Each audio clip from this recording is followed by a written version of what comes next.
Hello, and welcome to the Professor Podcast with Ruth and Claire. Each episode, we talk about a particular topic in the life of a professor. We are tenure-track faculty members in the sciences, working at a primarily undergraduate university in California. The purpose of our podcast is reflection, so we bring something we think is working and something we're working on to discuss. Welcome to the Professor Podcast with Ruth and Claire. I'm Claire. And I'm Ruth, and today we're going to talk about fall break. But before we do, Claire, how was your week? My week was good. This week was the week where we finished face-to-face classes. Ooh. So at our university, we're doing them up to a few weeks before fall break, and then everything's virtual from then on. So this was the mark when no more face-to-face classes. So really nice to have done them. We had labs, people got hands-on experience. Nice to get to know the students better. Mm-hmm. But I'm very glad also to have everybody now. Everybody's going to be on the same lab schedule, and everyone's doing all virtual labs rather than having some people do virtual and some people do face-to-face. So it's a little more streamlined now. So I'm excited about that. Yeah, and it's going to make your fall break even more resonant now, right? Because yes, it's definitely. really that's cool. Yeah, just one category of labs to plan for is exciting. Yeah, I bet. Yeah. How about you? My book, it's about a book. My week was really good because I read this amazing book that was so awesome that someone lent me, and it's called The Once and Future Witches by Alex E. Harrow, and it's so good. It's like about suffragettes, but like what if they were actually using and bringing back witchcraft for women, and it just was totally blowing my mind. And it was also like, do you ever have a book, like especially kind of fantasy, where they're just doing such a great job of building the world and everything? It makes me anxious that it's all going to fall apart. Because I've been down that road before with books, but it held it together right till the end. And it was just, all the way. Like, it was so good. So that mean like the world building, you built this world and you're in this world and you don't want something to crumble apart and make you not believe the world anymore? Is that... Yeah, like I've had experiences with fantasy books where like either... maybe they're really good at world building and making a cool world, but the narrative isn't as good. I see. Or like they're really, really good narratively, but the world building is kind of like, oh, and did I mention there's werewolves? Because there's actually werewolves, and you're like, wait, that's not like... I really appreciate really solid, tight, like world building that's like super consistent, and then the storytelling, and this had it all. So I was super into it. I'll have to look it up. And yeah, it was sort of, burning down the patriarchy, which is, I'm always pro that, especially if we could use witchcraft doing it. So yeah, it's cool. And I kind of like these sort of alternate history sort of things too. I think they are actually, there's an actual proper genre name for them, but I'm into it. Alternate histories, like I guess it's not historical fiction because it's alternate. Yeah, I don't know. I'm not sure of the name. Like, I feel like steampunk is one, but I think it's some other name. Because I read another book that was like it was sort of Jane Austen-y, but there was like also a little bit of magic in there. But it's really subtle, and it's just very cool. I'm into it. That's awesome. Books are great. They're so great. I agree. Yeah, I'm all about the books. So, do you have a quote for us today? I do, and I have a quote from Seamus Heaney. Okay. Who is an Irish poet, super famous Irish poet who's a Nobel Prize winner. Awesome. And he writes amazing poetry. And one of his quotes is, "Behavior that's admired is the path to power among people everywhere." And so I think it feels very relevant, and sometimes it's something I haven't always believed is true, but I do fundamentally think it is true. And I think it's true in how you conduct yourself as an educator too. That makes sense. And I think, yeah, sometimes I just want we talk about this whole mythical process of buy-in, and I sort of want there to just be a thing you can do and a button you can press. But sometimes it's just the process of showing up and doing the thing all the time and showing that you are to be trusted is the thing that will get you the thing. I said thing a lot there. And the thing being buy-in. Yes, that makes sense. That's cool. So yeah. So why are we talking about this? Yeah, so I'm kind of thinking about fall break in terms of to assign or not to assign work over breaks, to have an exam or project due before the break or after the break. What some pros and cons? What have you been doing? That's kind of what I'm thinking about with fall break here. Yeah. And I think I have some like not helpful commentary about just the timing of fall break is so hard. It is an extra challenge for sure. Yeah, and I think like in Ireland, there's always a midterm break that's around Halloween time, and that feels like a very appropriate time. And I guess we usually have that in the second semester, where we have spring break actually in the middle of the semester, and which has its own pluses and minuses too. But definitely, this is a tough one. Totally. Yeah. Yeah. So, do you want to tell us what is working well for you in your thoughts about fall break? So, in my class, we have kind of repeating due dates. You know, homework's always due on Mondays, and then lab reports are always due a week after you finish the lab. And so kind of what I just say is break doesn't count in terms of those due dates. So, you know, if you finish the lab the week before Thanksgiving on a Thursday, it would normally be due the Thursday break, but it's due the Thursday after break. So it's just like that week of fall break just doesn't count in terms of the normal length of time you get for assignments.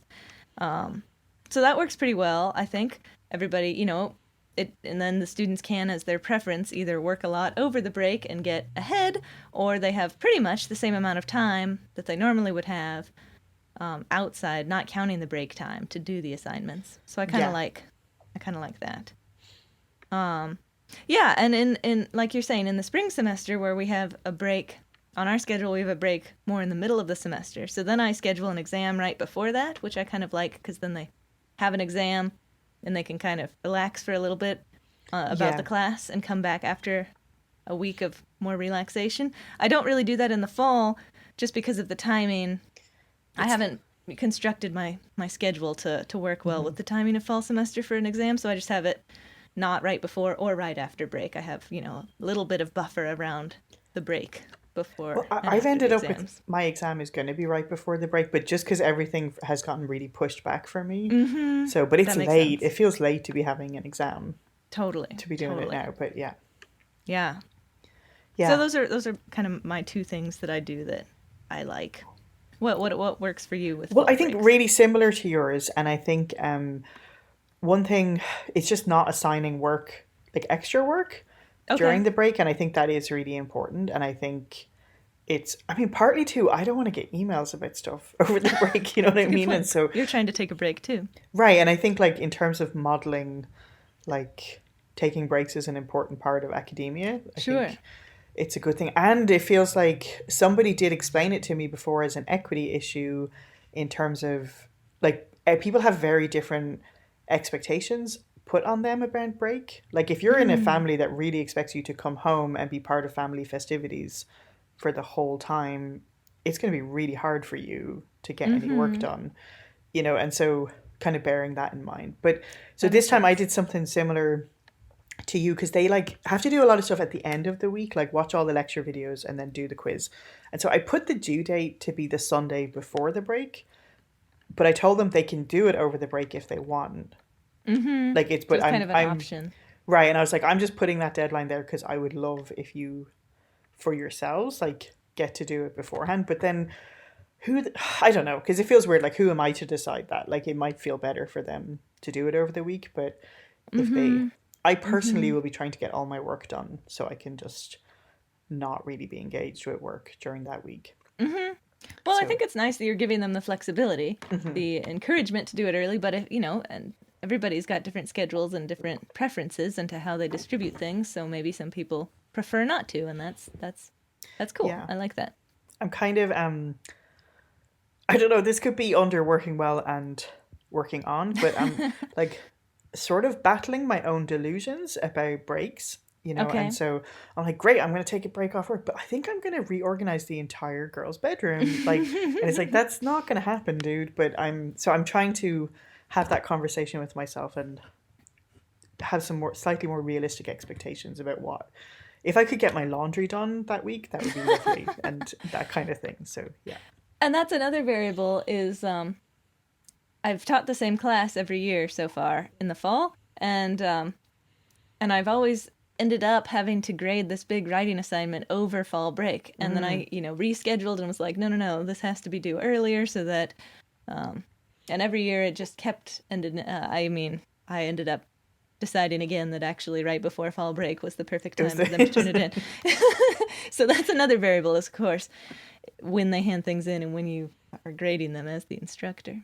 Yeah, and I think I might even do the email message thing of What's that? Oh, the away message. Yeah, just to be like really managed. Because I think in a larger context, this is something we sort of deal with in a university where quite a few people are employed year round, and then other people are employed only during the academic term, and kind of having expectations of you replying to emails both from students and other. It's tricky, and so. Yeah. So setting those boundaries of this is actually non-working time. That makes sense. Yeah. Yeah. So yeah, but it's tempting because someone had a really great idea about trying to let students hand in late work and doing that over Thanksgiving.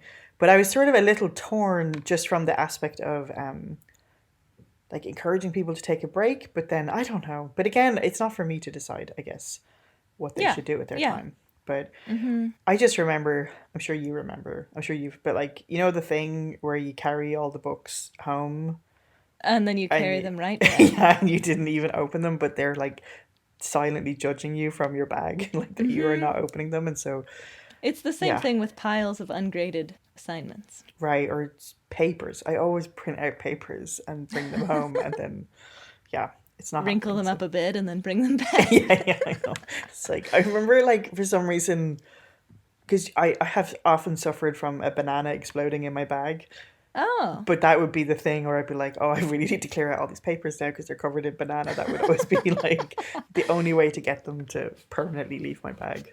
I wonder if you're subconsciously making the banana explosions happen. This is, Oh dear. So tell me, what are you working on?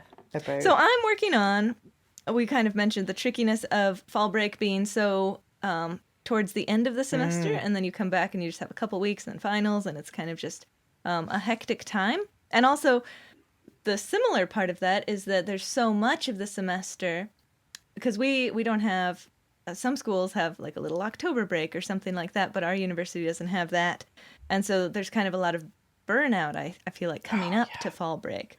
And one thing I haven't tried, but I'm thinking about trying, and I've heard other people do, is implementing a mini break in October where nothing is due for my class. And so it's like a little, mini break. I've never tried this, but I've heard about it from other people, and it sounds really cool. So, yeah. That is really cool. Yeah. So, like, obviously everybody's class wouldn't, it would just be the one class that stopped for a minute. And you'd still have lectures and whatnot, but you just would have a little mini break from assignments, which could be nice. People can use it to catch up. People can use it to just rejuvenate a little, maybe at both. So anyway, I that's so interesting. Thinking about that, yeah. Yeah, because I think, like, I don't know if it's in England, but there's always these concept of reading weeks throughout the semester where it's like not like run free and do whatever you like, but there is a work expectation, but it's not as It's like between classes and finals, right? That's what reading week is. There's like a break or a pause to kind of That's really interesting. I really like that. Yeah, I've never tried it, but it sounds really cool. So do some universities here actually have like a real like a break? Yeah, well, the school I went to for undergrad had a Thanksgiving timeframe break and also an October break, and I don't remember if it added up to 5 days total or what, but we had two breaks. It seems like when I was in grad school here, we just got the Thursday and Friday. And then when I was teaching somewhere else, it was the Wednesday, Thursday, Friday. And then it seems like no matter what you do, students don't show up for the couple of days before wherever it is. And so, yeah. Yeah, because now we have the whole week, but then I often lose people on the Friday before the whole week, so it makes, And it's understandable all the ways. So, yes, absolutely. All right, so what are you working on? Well, kind of the same thing, which is getting the momentum back after the break, and the timing of it is really tricky because we basically have 2 weeks afterwards, and then it's finals week, and so And I think I'm feeling that kind of anxiety at the moment because everything I'm doing with the online format has pushed me back at least a week. And Mm. so I would really like, it hasn't happened yet, but I would love if there was ever a time where like the last week was kind of wrapping up instead of, Mm-hmm. okay, but like I know you're all exhausted and you're not listening to me, but here's all this whole new concept that we're about to Uh-huh. talk about. And so I think in the grand scheme of things, when I step back and I look at my course, I do stand by going quite slow in the beginning. Mm-hmm. And I think it's important. But then now I'm like, is it? I'm like having a crisis of confidence about, Yeah, is sure. this At the the end best of the thing? And semester, you're wishing you'd been able to cover it faster. right. And I think because I hope, because we've gone through things quite slowly in the beginning, they're better equipped to hear about Mm-hmm. things now at Mm-hmm. like a bit more of a faster clip, like That pace. makes sense. But it's still, yeah. So I think I, for all of my talk about breaks, like sometimes it's tempting. Like it's tempting, especially when I hear other people do assign work. I'm like, could I make them watch some lecture videos? But I'm not going to do that because there's no way it would actually be effective. But it is hard to kind of get everyone back, rally the, you know, Mm-hmm. momentum back, and then hitting finals week then. So that's, and Totally. weirdly, we're actually going to be doing momentum then as well. So it's extra relevant. Interestingly, it seems to me like there's, like, obviously the break serves as some rejuvenation Hmm. and the potential to catch up, and the issue that we're having is trying to not lose momentum as we are taking that break. But it seems like there's potential to take the break and come back rejuvenated to finish strong, you know? Yeah. So, it seems like that potential's there, and just how to best realize it is the question in my mind. I wonder, now that you're saying that, I'm like, I don't think I'm going to be able to do it now and kind of pull it together. But wouldn't it, maybe it would be cool to have that kind of, the first day back is more of a like, okay, we're like, let's bring us all back up to speed and not just kind Okay, of pick up yeah. as usual, or do like a quiz of what have we Like a done up till recap now. And or like, yeah, yeah, and it getting seems into like the that would groove. be, I Yeah. think I definitely could imagine that being really effective in spring break too, like Mhm. a good check-in midway point. But yeah, so it's definitely, and like everyone's tired and droopy right now. Mhm. So, yeah.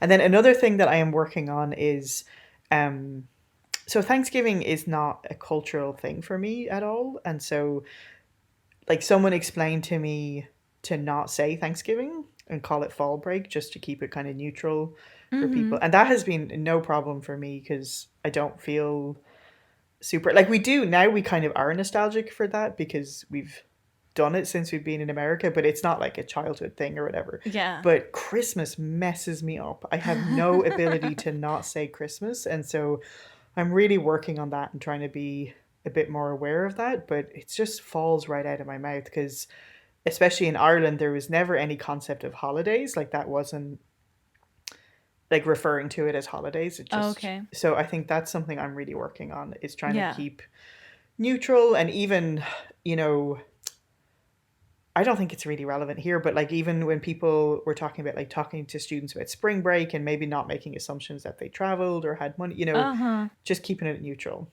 is Yeah. something I'm working on for I do sure. remember hearing advice like right after fall break.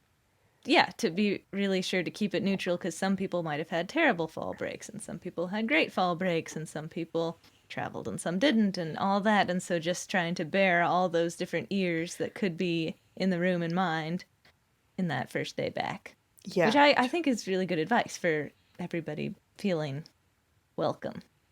Oh, absolutely. Yeah, totally. And, I think we have an incredibly diverse student body in terms of lots of ways, but also just life experience. Like they're not all the kids in my class are not the same age or even Mm-hmm. Yeah. approximately the same age. And so you definitely couldn't assume they go home and their mom and dad cooks them dinner. That's Right. just not everybody's reality here. And so, Mm-hmm. yeah, Yeah. for sure.